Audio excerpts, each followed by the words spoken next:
ayer. No existe ya el café ni el criollo restaurante, ni el italiano está donde era su vender. Ha muerto Doña Cruz, que juntito al solar se solía poner a realizar sus ventas al atardecer de picantes y té. Ya no hay los picarones de la buena Isabel. Todo se ha ido, los años al correr. Todo se ha ido, los años al correr.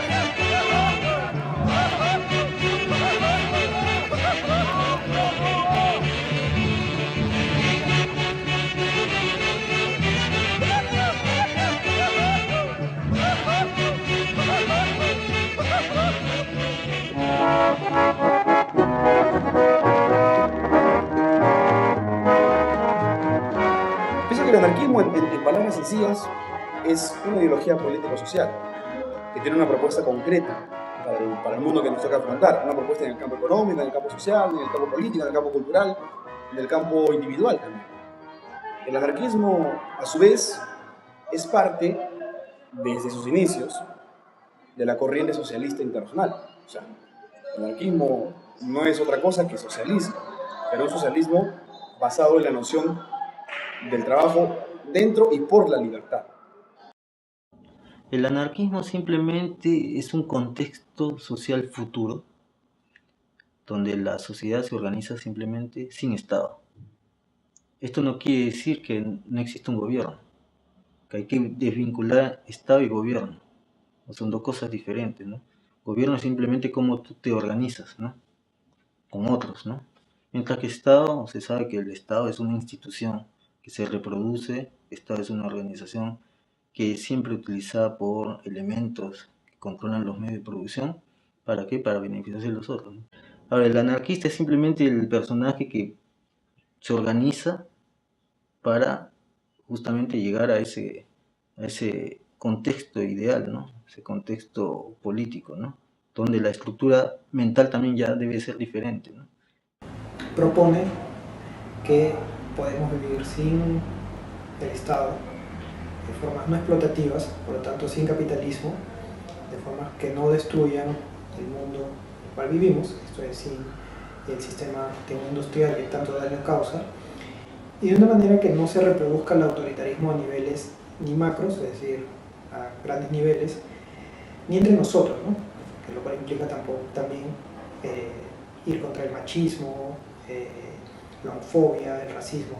El anarquismo es simplemente el proletariado luchando, ¿no?, por sus derechos, por su emancipación social y con ella de toda la humanidad, ¿no? Entendida esta no solamente el género humano, sino el mismo planeta, porque actualmente la lucha social también tiene que verse en el contexto que vivimos en un mundo que gracias, ¿no?, a la sobreexplotación capitalista, al industrialismo, está yendo hacia su destrucción.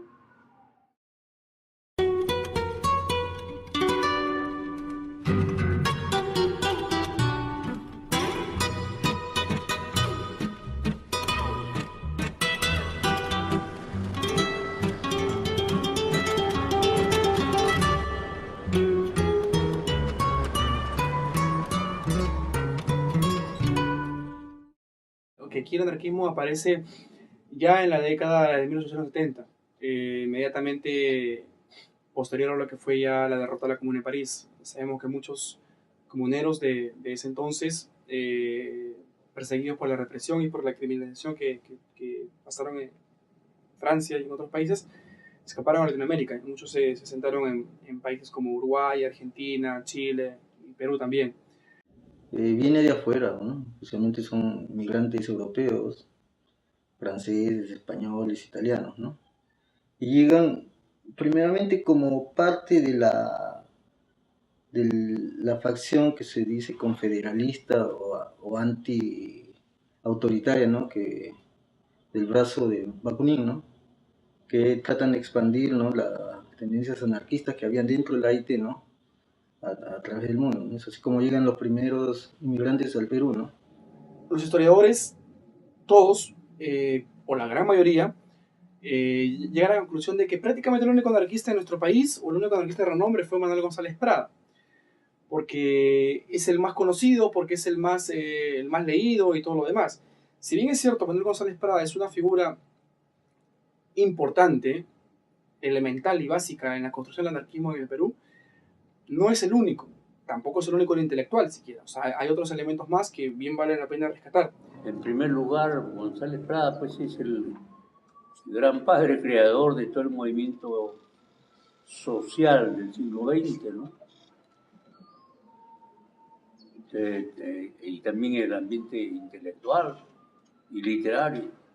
Es un revolucionario en todas las esferas. Él en Francia conoce las ideas proudhonianas federalistas de Proudhon, traducidas al español por un político y un pensador muy importante de la época como Francisco Pi Margall, un republicano de izquierda. Entonces González Prada traba amistad con él, lo conoce y a través de él es que conoce las teorías proudhonianas.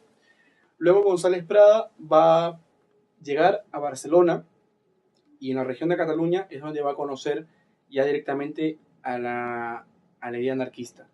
Y él vuelve al Perú en 1892, prácticamente en 1892. A su vuelta, él encuentra, decepcionado, que su partido había decaído, había degenerado en un partido burgués más, en un partido político más, y que había sido corrompido por la política oportunista. Y él rompe con esos partidarios, rompe con su antigua organización política, y se aboca de lleno a la propaganda libertaria en los círculos obreros. Manuel González Prada, al regresar de Europa, trae pues el diario anarquista, digamos. Y es curioso cómo se establece muy pronto un vínculo muy estrecho entre este gran intelectual, este gran señor, digamos, y los obreros. Ahora, Manuel iba al Callejón, a donde yo nací y viví hasta los 30 años, que era el cuarto número 31 de Mapiri 320, que ahora se llama el Jovín, el Girón Mafel. Mi padre tenía un perro que se llamaba Chiriboga. Es curioso, porque el obispo de Lima se apellidaba Chiriboga, y como eran anticlericales, le puso ese nombre, pues Chiriboga. Y me dicen que el perrito Chiriboga, al ver llegar a don Manuel González Prada, que vestía un terno de seda cruda, muy típico de la época de los caballeros elegantes. Entonces, el perrito de cariñoso le ensució pues el saco, ¿no? Y mi padre, mi madre se molestaron pues con el animalito. ¡Oye! Y don Manuel dijo, no importa, más vale el cariño del perro que el lavado del saco. Y cuando aparece González Prada, y a través de González Prada es que el anarquismo va a tener más cuerpo, aparecen elementos fundamentales como Manuel Carazuelo Lévano y Delfín Lévano, que son dirigentes y parte fundamental de la Federación de Obreros Panaderos de Perú, y que van a empezar a consolidar y a postular una nueva forma de organizarse para los obreros, que es el sindicalismo revolucionario.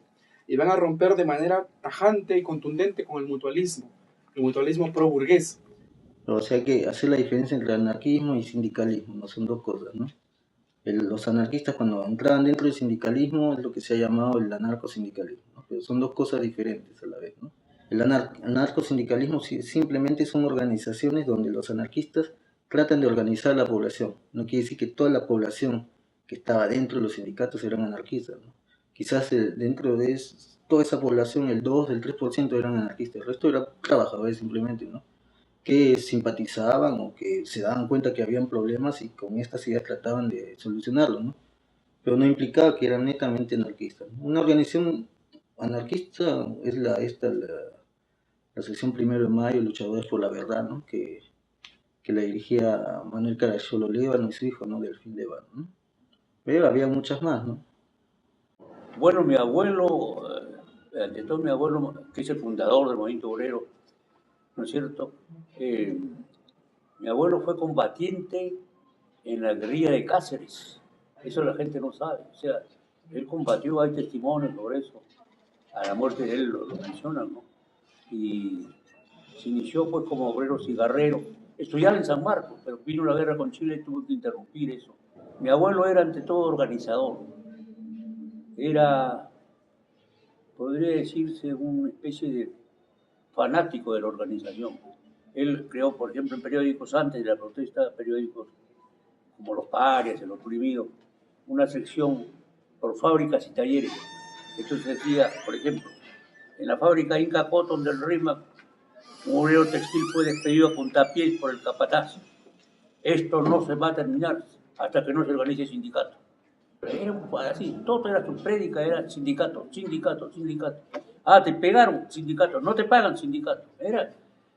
Fue siempre así, ¿eh? Él murió por organizar el sindicato de canillitas. Y mi padre, a la obsesión organizativa, añadía la obsesión cultural, ¿no? Tenía mucha inclinación y talento, creo. No era un gran literato, no voy a reivindicarlo como escritor ni como poeta, ¿no?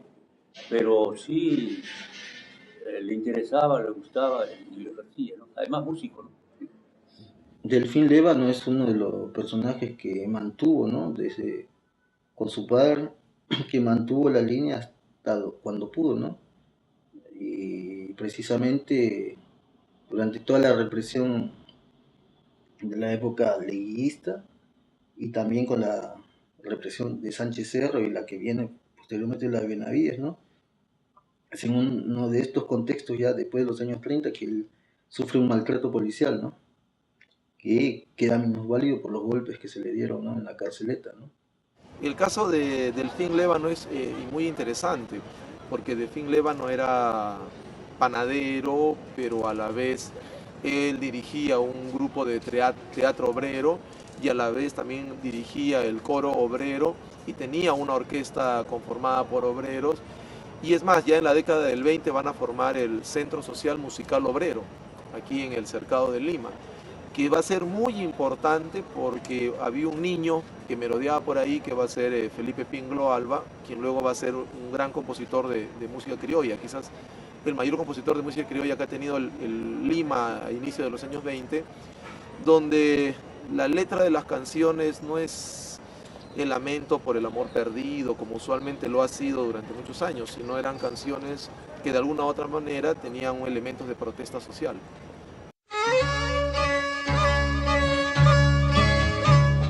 En la zona de Vitarte, ¿no? Donde están las fábricas de textiles, ¿no? Que eran las zonas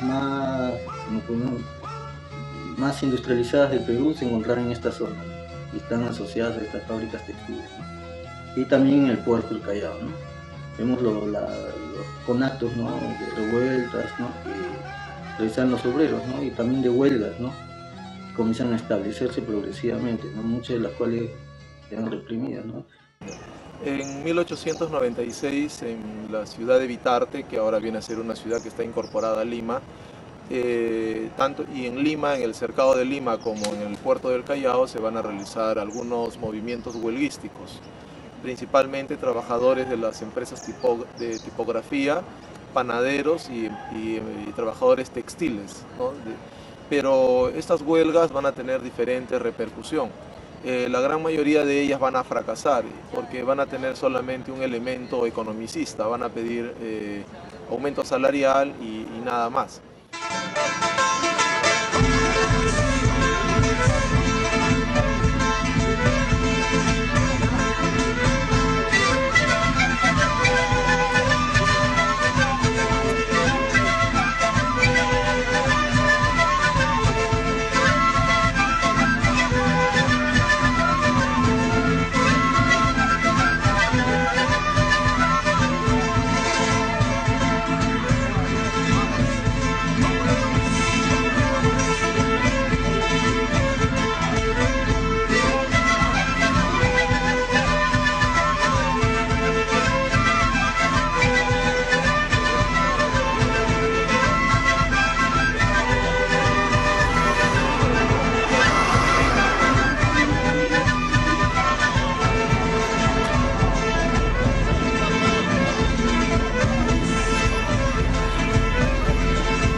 Llegamos al año de 1905, que para muchos es la fecha de nacimiento del anarquismo ya más consolidado. ¿Por qué se toma esta fecha? A pesar de que un año antes, en 1904, se funda el periódico Los Parias. Lo funda Pedro Pablo Astete, un viejo comprometido con la causa obrera, y ayudado por Manuel González Prada. El periódico Los Parias, que fue fundado en el año 1904, es el primer periódico clara y abiertamente anarquista. El gran golpe, para llamarlo de alguna manera, va a ser el 1 de mayo de 1905, que se le conoce como la Pascua Roja, en la cual ya va a haber prácticamente un discurso anarcosindicalista que está irrumpiendo, apoyado también por una suerte de discurso anarquista. Esa concordancia, esa convergencia del 1 de mayo de 1905 revela que no es una cosa improvisada, ¿no? Es en este contexto que se va a hacer primero durante el día una movilización proletaria masiva y una romería en la tumba de quien fuera Florencio Aliaga, que fue el primer mártir del proletariado peruano, muerto un año antes a manos de la represión del Estado. Y van a ser famosísimos los discursos que van a dar, por un lado, el obrero anarquista Manuel Carrasolo Lévano, su famoso discurso los gremios obreros en el Perú y lo que debieran ser, y por otro lado, el discurso de Manuel González Prada, el intelectual y el obrero. El intelectual y el obrero es un discurso que se basa principalmente en dos ejes temáticos. Por un lado, la negación que hace Manuel González Prada de aquella división de la sociedad en trabajadores manuales y trabajadores intelectuales. González Prada niega eso, él dice todo trabajo manual es un trabajo intelectual y viceversa, o sea, todo trabajo intelectual es un trabajo manual. Y el segundo eje temático que plantea González Prada es crear una prensa alternativa. Se va a consolidar, a expandir, a propagar las ideas libertarias. Se va a fundar una serie de periódicos libertarios como El Oprimido, El Hambriento, Humanidad, en el norte del país también, El Jornalero, La Antorcha. El anarquismo va a tener presencia fundamental en Arequipa, en Puno, en Chiclayo, en Trujillo, en Tarma, en Huancayo, en Jauja, en Cusco, en muchos lugares. Y se extendió en el movimiento de masas, entre los textiles, entre los peones agrícolas, panaderos, los portuarios, que tenían una fuerza muy grande en esa época, porque todo era pues con carga, ¿no? Todas las cargas que venían y salían, en el Callao sobre todo. Entonces hay grandes movilizaciones, manifestaciones, huelgas, paros y matanzas. El 26 de febrero de 1911 se funda uno de los periódicos, o el periódico más importante del anarquismo en el Perú, que fue La Protesta. Lo funda en un primer momento un grupo denominado Luchadores por la Verdad, que estaba integrado por obreros como los Lévano, Leopoldo Urmachea, Ismael Casitúa, Luis Oro Tazara, Erasmo Roca y un sinfín de obreros más. La Protesta es un medio de comunicación escrito que va a durar aproximadamente 20 años y en los cuales van a ser los propios trabajadores quienes van a escribir sus artículos, sus reclamos, sus ideas. Dicho sea de paso, también en 1912 se forma la primera FORP, la Federación Obrera Regional Peruana, basada e influenciada en lo que fue la famosa FORA argentina, con un perfil claramente comunista anárquico y sindicalista revolucionario. Después de esto, el anarquismo en 1913 es protagonista, a través del movimiento obrero, de la primera huelga general que se da en nuestro país por la demanda de las 8 horas. Y en 1913 se da por primera vez en el país, en el Perú, y también por primera vez en la región, la conquista de las 8 horas para el proletariado del Callao. El gremio de jornaleros del Muelle y Dársena del Callao. Ahí las luchas van a ser más frecuentes y ellos van a ser los que van a conseguir por primera vez una ley de jornada laboral de 8 horas en el Perú. Eso va a ser en enero de 1913. Que fue una jornada dura, sangrienta, con muertos, con detenidos, una dura batalla para los obreros de aquel entonces, y que logran conseguir las 8 horas parciales, porque solo es para el proletariado del Callao. Fidel de la Sota, un compañero portuario, tuvo que escapar porque la represión lo tenía ya cogido el cuello, tuvo que exiliarse en Barcelona, y ahí se une a los grupos anarquistas de ese entonces. El nuevo discurso era de que Así como la burguesía se aliaba y en conjunto resolvían algún problema, la clase trabajadora también tenía que hacer lo mismo. Luego de esto hay una serie de huelgas más, como la huelga y la represión en el Valle de Chicama, la huelga en las azucareras del norte. La matanza de Chicama, no se sabe cuántos obreros murieron. Algunos dicen más de 500, o Ay de la Torre dice más de 500. César Vallejo, en el año 1912, en el momento de la matanza de Chicama, es ayudante de cajero de la Hacienda Roma. Y en la Hacienda Roma murieron por lo menos 100 obreros, hay estadísticas. Pero no escribió nada sobre el Chicama. Sí, los heraldos negros. Hay golpes en la vida tan fuertes, no lo sé. Golpes como del odio de Dios, como si ante ellos la resaca de todo lo sufrido se emposara en el alma. Yo no sé. Son pocos, pero abren zanjas oscuras y en el lomo más fuerte.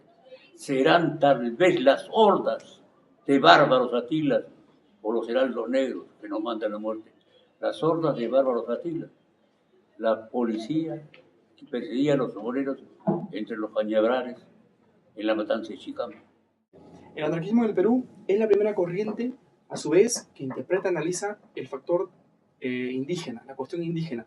Ya desde la época de González Prada. González Prada, en su libro Horas de Lucha, es el primero que teoriza y analiza el tema de indígena, con su famoso artículo Nuestros Indios. A partir de ese momento, el anarquismo peruano entiende que nuestro país tiene un sector social amplio de indigenismo, de etnicidad, de comunidades originarias, y lo que hacen los compañeros obreros de las ciudades es emparentar las demandas de la ciudad junto con las demandas de estos sectores de comunidades indígenas. Es decir, se les comprende en una lucha mayor por la redención social, como ellos le llamaban en ese momento.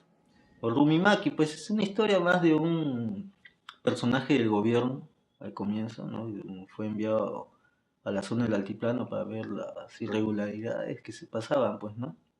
Es ahí donde se da cuenta de la realidad que sufrían, ¿no?, estas poblaciones, ¿no? Y también se da cuenta de que habían gente detrás de todas estas organizaciones, ¿no? Que era gente que salía del anarquismo, estaba influenciada por el anarquismo, y a través de las federaciones, la Federación Obrera Regional Indígena también, o también había el grupo Tahuantinsuyo, no me acuerdo específicamente, ¿no? Que eran grupos que trataban de reivindicar la posición social de los andinos a través de un lenguaje, ¿no?, que los llevaba en muchos casos a reivindicar el incario, ¿no? Entonces poco a poco como que el que toma, ¿no?, se adhiere a las protestas que realizaban los andinos de esta región, ¿no?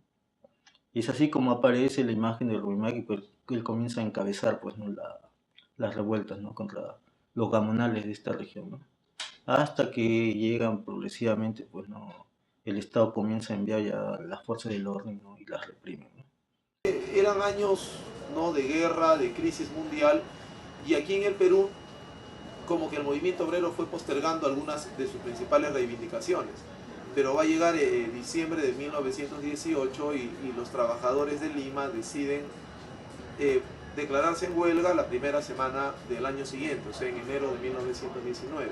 En enero de 1919 se forma, por iniciativa de los anarquistas, un comité llamado Comité Pro Batalamiento de las Subsistencias, frente a la carestía brutal de los alimentos, de los productos, del alquiler de las viviendas.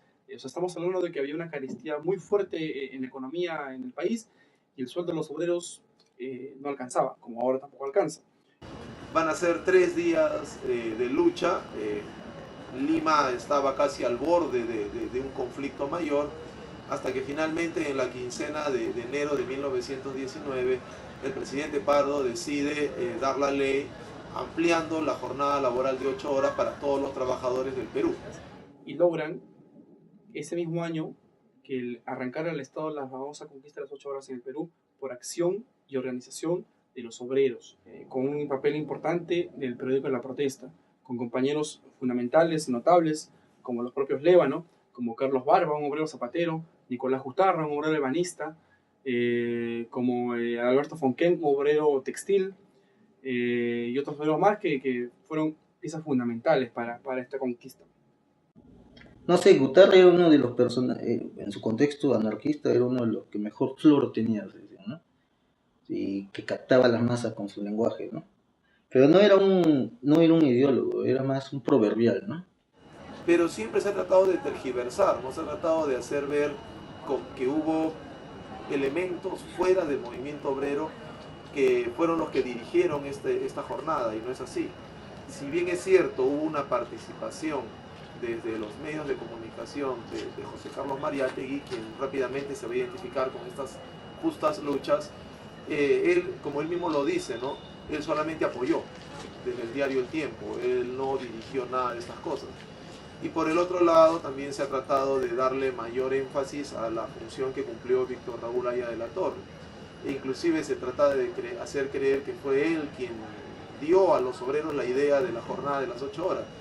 Y esto es totalmente falso, ¿no? Por ejemplo, Delfín Lévano en un artículo de La Protesta plantea esto, ¿no? Que dice que se pudo haber conquistado mucho más y ir más allá si no fuera por los elementos universitarios, ¿no? O políticos que comenzaron a entrar, ¿no? Entonces vemos que la conquista de la jornada laboral de 8 horas en el Perú, tanto en 1913 como su ampliación en 1919, fue obra de los mismos obreros, de los mismos trabajadores organizados y con líderes que de alguna u otra manera predicaban un pensamiento anarcosindicalista y un pensamiento anarquista.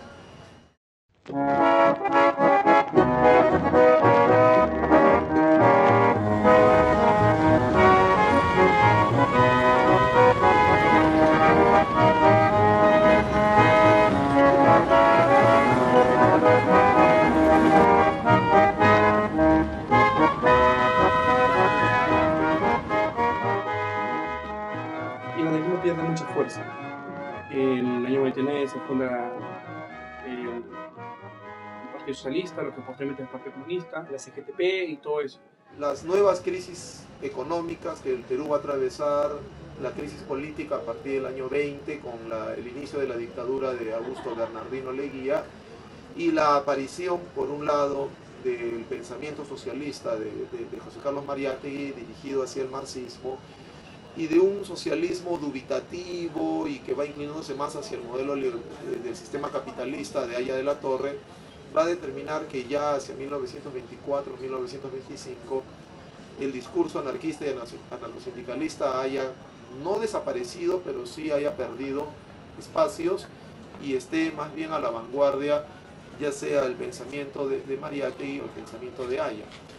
Se pierde prácticamente, ¿no? Los sindicatos perdieron el control anarquista desde el momento de que las organizaciones anarquistas, netamente anarquistas o los grupos, se diluyen, ¿no? O fueron reprimidos, ¿no?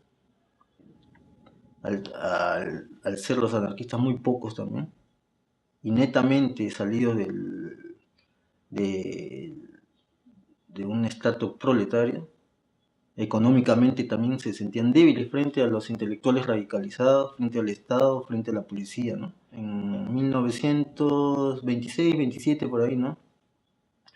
Un grupo anarquista planteó asesinar a Leguía, porque la represión era total, ¿no? Era tan total que no había otra salida, ¿no? Pero quien se niega a esto fue Mariátegui, pues, ¿no? Hemos encontrado datos fidedignos que dicen que hubieron anarquistas del mismo grupo La Protesta, y sacando la protesta en los años 40, por ejemplo, en diferentes lugares hay experiencias bastante importantes, pero que son olvidadas porque no hay una documentación que lo pueda constatar necesariamente. En los años 50 igual. En los años 60 y 70, en el contexto de lo que fue la llegada del gobierno militar de Velasco al poder y lo que fue la reforma agraria y una serie de políticas populistas más, es que vuelven a aparecer los anarquistas en escena. Este gobierno que puso en agenda algunas reivindicaciones sociales que venían de larga data, acababa de derrotar, digamos, a las insurgencias militares de las izquierdas de la época y luego a las rebeliones campesinas de la época.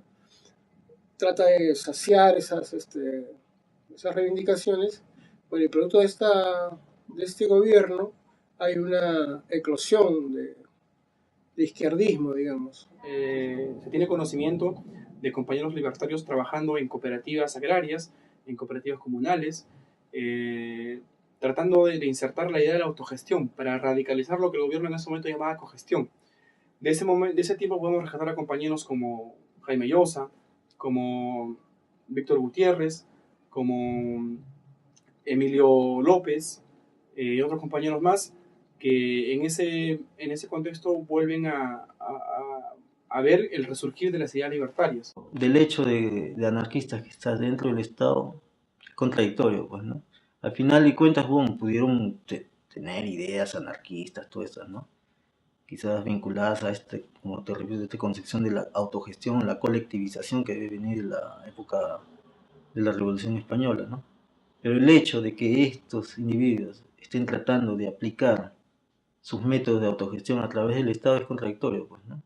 También se conoce por los datos, las memorias de un compañero, un anarquista que ahora vive en Francia, que publicó un libro que se llama Perú Emergente, Perú Insurgente, que sí hubieron anarquistas, sí formados teóricamente en los años 60 y 70 en las primeras guerrillas. Estamos hablando del ELN o el MIR en Perú. Todo esto llega a su debacle cuando Morales Bermúdez toma el poder, sucede en el gobierno a Velasco, y hay una suerte de imposición rígida de una política autoritaria, dictatorial, fascista, alineado con lo que fue el Plan Cóndor. Hay una criminalización y persecución a todas las ideas políticas de izquierda, y los anarquistas vuelven a replegarse, vuelven a desaparecer en el panorama político. Resulta que todo lo que se sabía de anarquismo en el Perú en esa época era la visión marxista del anarquismo. Nadie sabía nada más, no había nadie más. Hasta que aparece una librería que se llama la Librería del Caballo Rojo. Curiosamente era el nombre de un suplemento del diario de Marca. Y en esta librería, que quedaba en la Avenida La Colmena, casi toda la librería era anarquista. Hay una suerte de resurgimiento a partir de lo que fue un fenómeno ya más contracultural, más juvenil y rupturista en los años 80, con lo que aquí podríamos denominar la movida subterránea, que comprendía tanto la música como el arte, la pintura, la literatura. ¡La ciudad está muerta, pero yo estoy vivo! ¡Vivo, vivo, vivo! Lima es una ciudad muerta, Lima es una ciudad muerta, Lima es una ciudad muerta, Lima es una ciudad muerta.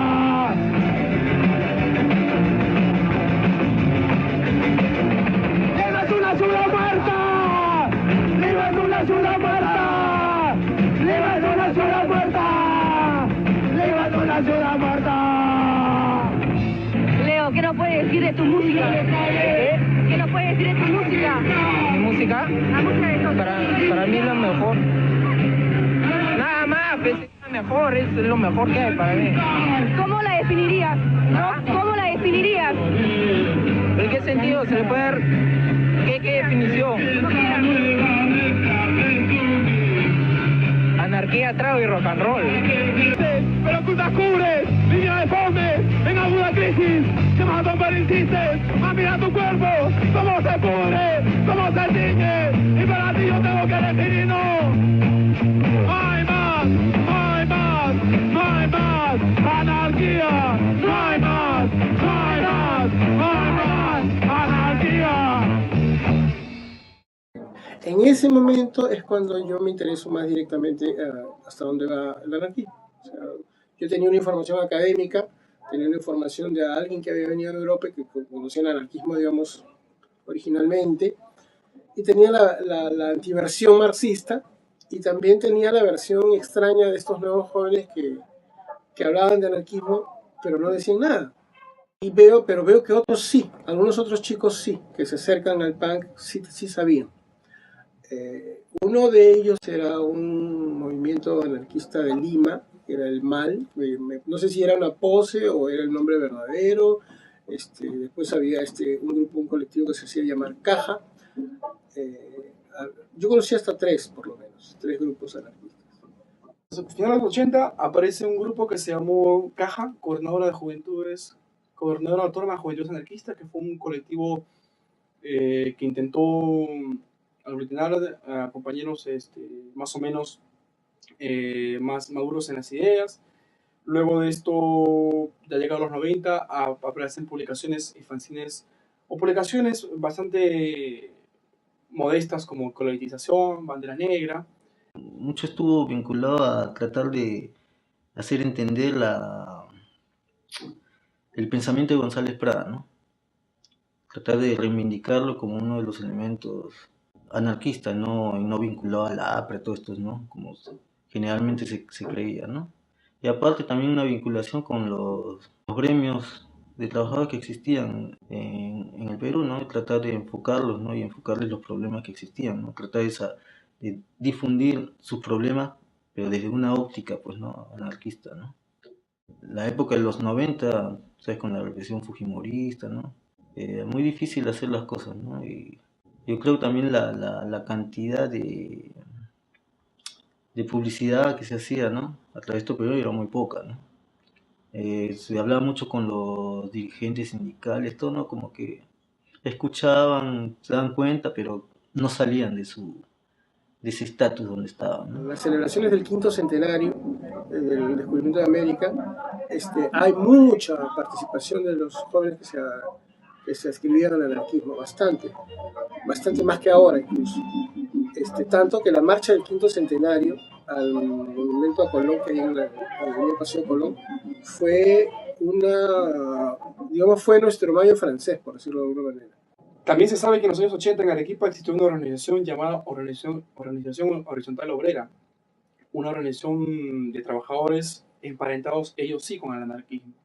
No olvidemos también que en los años 80, pues en los años 80 aquí en Perú tuvimos una guerra interna, un conflicto armado interno entre el Partido Comunista Sendero Luminoso y el Estado, y en este fragor de fuego cruzado estuvo el pueblo al medio, ¿no?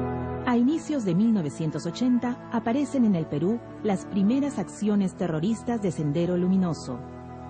Las autoridades le restaron importancia. Nadie imaginó la envergadura del movimiento que hacía su aparición. Sendero Luminoso era una facción del Partido Comunista del Perú de tendencia maoísta y de doctrina radical, liderado por Abimael Guzmán, un catedrático universitario radicado en Ayacucho. Sendero Luminoso inicia sus acciones durante las elecciones de 1980 en Ayacucho. Tomaban poblados enteros y asesinaban a sus autoridades. Poco a poco van radicalizando sus acciones y la policía es incapaz de detenerlos. Algunos elementos denominados anarquistas que eran parte del movimiento subterráneo pareciera que se hicieron parte de este grupo insurreccional armado en busca de acción, en busca de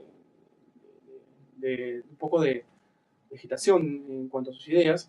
Mientras que Sendero Luminoso cantaba sus consignas en los penales de Lima, en las afueras, el movimiento de artistas populares de Sendero, el MAP, intentaba convocar a sus filas a cualquiera que a través del arte o de alguna expresión popular pudiera llegar directamente al pensamiento del pueblo. Fue así que Sendero Luminoso decidió infiltrarse dentro de una corriente musical y marginal llamada rock subterráneo, en donde las ideas políticas a veces se imponían sobre los criterios netamente musicales. Sin embargo, a pesar de estas historias, sería absurdo pensar que el rock subterráneo estuvo plagado de senderistas o subversivos. Una docena de casos no debería sembrar un manto de sospechas sobre un movimiento simplemente marginal y contestatario, que nació como una respuesta al orden establecido, pero que siempre estuvo ideológicamente a la otra orilla del sendero. Parte de mi postura de posición anarquista implica valorar el informe de la CBR. Me parece un documento muy valioso, pero a la vez hay diferencias fundamentales, ¿no? Una de ellas, que tiene que ver precisamente con la anarquía, es que en cierta forma la CBR justifica la defensa de un Estado ante cualquier tipo de subversión. Discrepo de esa posición, desde luego, porque el Estado mismo se arroga el derecho de llamar a cualquier cosa que lo cuestione subversión. Entonces no podría estar de acuerdo con eso, ¿no? Y lo otro con lo cual no estoy de acuerdo es que la CBR dice que el mayor culpable de casos de crímenes es Sendero Luminoso. Y yo tengo la posición personal, por lo que he leído, que el mayor responsable es las Fuerzas Armadas, por lo tanto el Estado. El pueblo sigue pobre, hay oro, hay cobre, el pueblo sigue pobre, hay oro, hay cobre, el pueblo sigue pobre, hay oro. La prensa burguesa, la prensa burguesa no nos interesa, la prensa burguesa no nos interesa, la prensa burguesa no nos interesa.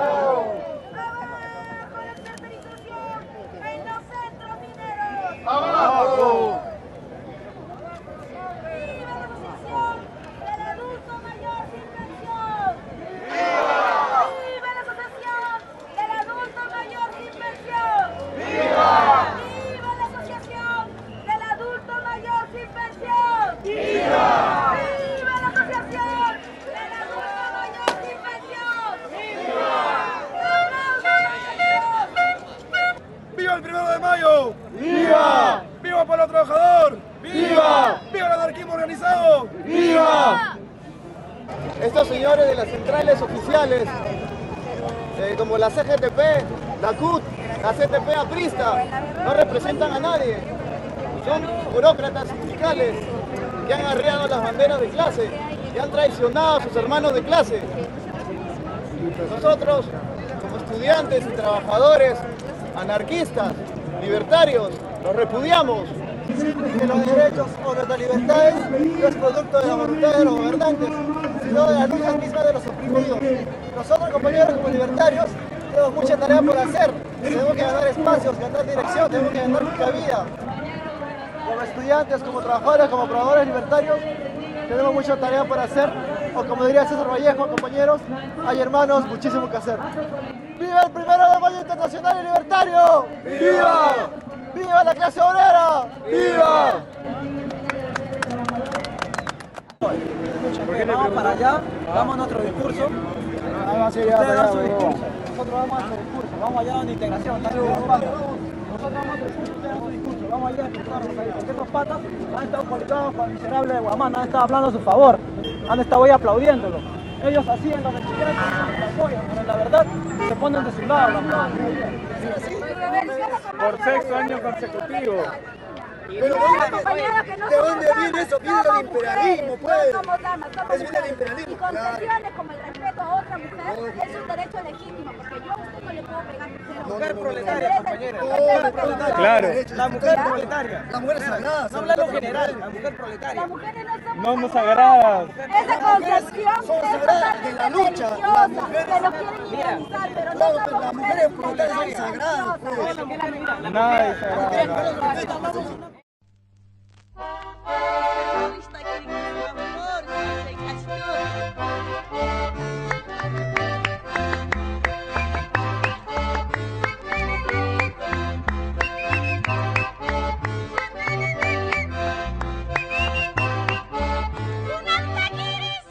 A partir del año 2000 es que poco a poco va generándose una identidad más o menos clara en torno al anarquismo. Más o menos ya se entendía qué es lo que se quería hacer y qué es lo que se buscaba, y poco a poco se iba sacando el anarquismo de los conciertos de fin de semana y llevarlo a la universidad, y llevarlo a las discusiones en la calle, poco a poco.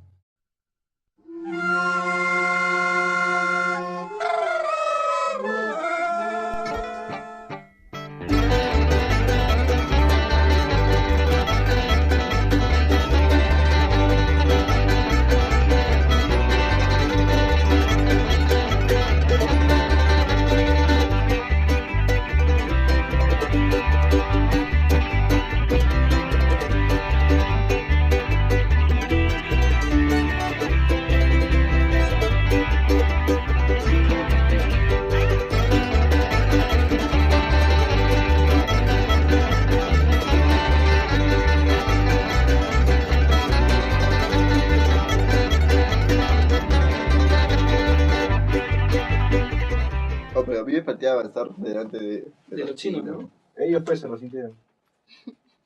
¿Qué pidió? ¿Qué?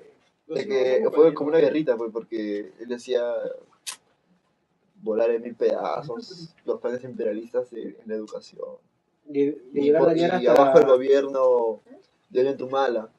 Y yo le gritaba, ¡abajo todos los gobiernos! Así, no, sí. Claro, mira, Un enfrentamiento. Están locos esos huevones. después cuando, sí, pues no, deseamos abajo, Abajo todos los gobiernos. No tenés todo. ¿Qué? Abajo todo autoridad también. Oye, ese es de... Y después Ronald le decía, muerte a Mao, le decía, oh, pero si Mao ya está muerto,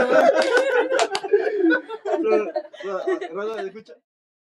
Lo que hacemos ahora es prácticamente iniciarlo todo desde cero, ya que en Perú no contamos con antecedentes o con referentes históricos inmediatos. No tenemos locales, no tenemos librerías, no hay ateneos, no hay imprentas, no hay lo que en otros países puede haber. Tampoco hay un cambio generacional continuo. La USL es producto también, asimismo, de proyectos libertarios anteriores, previos, como fue el grupo Quispica Yacta, en quechua, que en castellano, en español es Grupo La Libertad del Pueblo, lo que anteriormente fue el Grupo Estrella Negra.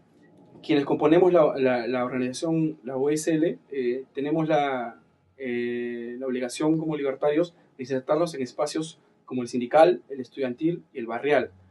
Nosotros no vemos como los continuadores de la gran obra que nos han legado históricamente los anarcosindicalistas, las luchas del anarquismo organizado en el pasado en nuestro país. Y adentro del ámbito laboral está trabajándose con un sector bastante marginado y que muy pocos han tomado en cuenta, que es el de los adultos mayores sin pensión. El adulto mayor sin pensión ha iniciado así desde hace ya digamos 5 o 6 años atrás todo un movimiento por la conquista de un derecho en particular, que es el de acceder a una pensión no contributiva o lo que se ha denominado pensión solidaria. Acá en esta organización todos los asociados, todos los integrantes tienen el mismo derecho, voz y voto. Hay dirigencias, sí, pero estas dirigencias son simples delegaturas. Los representantes pueden ser removidos en cualquier momento. La dirección, el mando, lo tiene la Asamblea General. Que es más acorde a la realidad es no ir de frente con un rollo ideológico duro, sino nosotros consideramos que se puede incidir más en la política libertaria desde una metodología que, por ejemplo, rescate mucho la democracia directa o la horizontalidad, esos discursos que puedan sumar a compañeros, y no tanto con un discurso de anarquizar por así nomás, sino más, por decirlo de alguna manera, anarquizar en las prácticas. Esto quiere decir generando instancias de democracia directa, generando una nueva forma de concebir la política, ya no tanto elijo mi representante y él hace lo que quiera, ¿no? Sino que es un delegado revocable en cualquier momento, en que las decisiones son asumidas en las asambleas de base de los estudiantes, y eso, ¿no? El primer boletín de nosotros ha sido solidarizándonos con la lucha de los estudiantes de Chile en relación a su educación.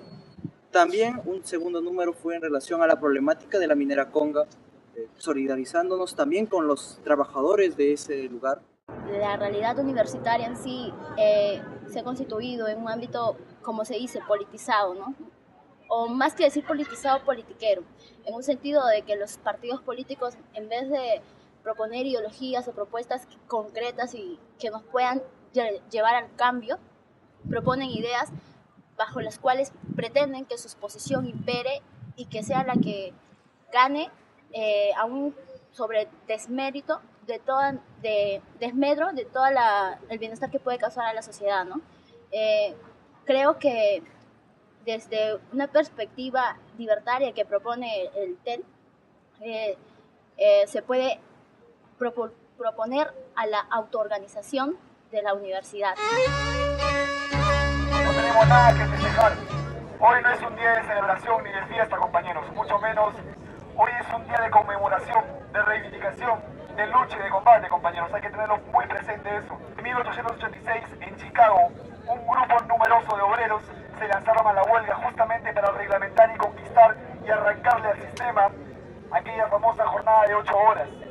Esta afrenta para el sistema significó la horca para estos compañeros que pagaron con sus vidas lo que hoy el proletariado mundial aún sigue defendiendo, las 8 horas y un sinfín de derechos fundamentales y básicos que aún tenemos que conquistar. A partir de ahora trazar un programa realmente y auténticamente defendiendo los intereses de nosotros mismos, que somos la clase trabajadora, nosotros la nueva generación de luchadores y luchadoras, los que estamos llamados a tomar la rienda de nuestro destino y a cambiar el destino de nuestro país y del mundo. Muchas gracias, compañeros.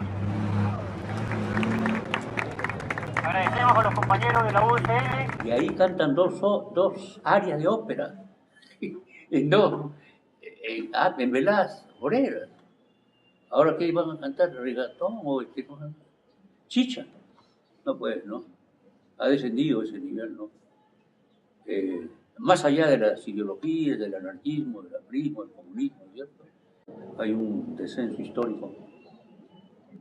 Pero forma parte de un programa, de un plan planetario de embrutecer a la gente con la televisión, con la mentira, la cerveza. Lo que he visto en estos 12 últimos años particularmente me parece auspicioso en todo caso. Aún así creo que vamos rezagados comparado a cómo se organizan en otras partes. ¿Qué viene para el anarquismo en adelante? Creo que solamente más trabajo, pero o sea, no me espero que crezca más fantásticamente, a que tenga más sindicatos. Eso, no, creo que eso es un trabajo de muy largo aliento, de mucho plazo. A nivel, digamos, macroestructural, pues, no lo sé, yo veo la situación muy difícil, ¿no? Es horrible lo que pasa en el mundo hoy y a veces, de verdad, parece que esto no tiene ninguna solución excepto el colapso. Pero a veces llegan noticias de otras partes como Grecia o Italia, incluso aquí mismo, donde se articulan luchas y bueno, hay que respirar hondo y decir, nadie sabe, ¿no? O sea, simplemente hay que estar preparados y poner lo que uno puede poner cuando el momento llegue, que espero sea pronto, de que las cosas sean distintas a lo que son ahora. Están dando sus marchas como borreguitos a veces, ¿no? Y repitiendo las mismas cosas, ¿no? Y no cambia nada. O están con el activismo, tipo Black Bloc, ¿no? Que a veces revientan cosas, todo, ¿no?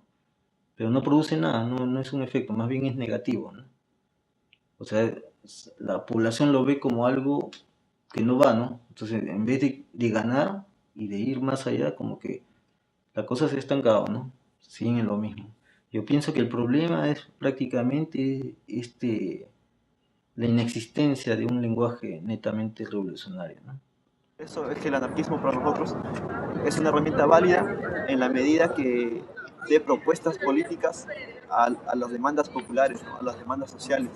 Por ello que el anarquismo es necesario que tenga esa pegada en el movimiento popular. Si no, simplemente sería un bonito tema de discusión filosófica, teórica, y no sería fructífero, ¿no? Es fructífero en la medida que dé respuestas concretas, reales, al pueblo organizado y a sus demandas sociales.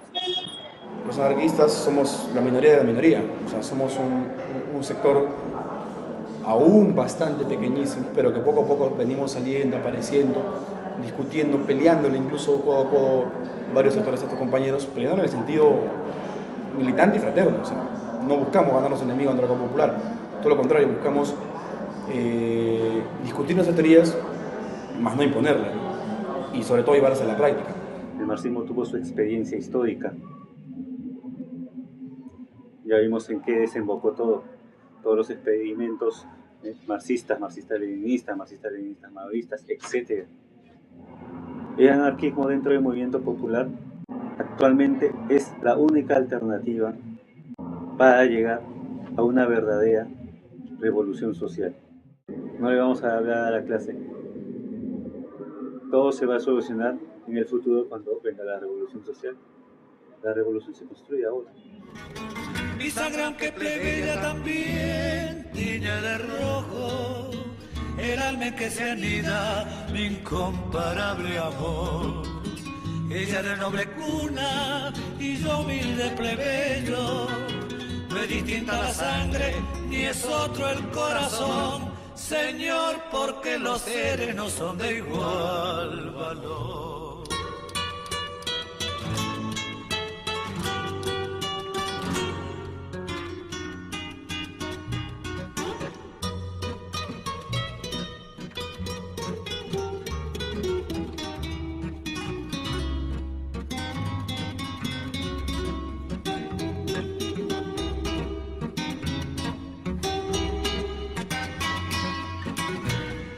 Sangre, aunque plebeya, también tiñe de rojo el alma en que se anida mi incomparable amor. Ella de noble cuna y yo humilde plebeyo, no es distinta la sangre ni es otro el corazón, Señor, porque los seres no son de igual.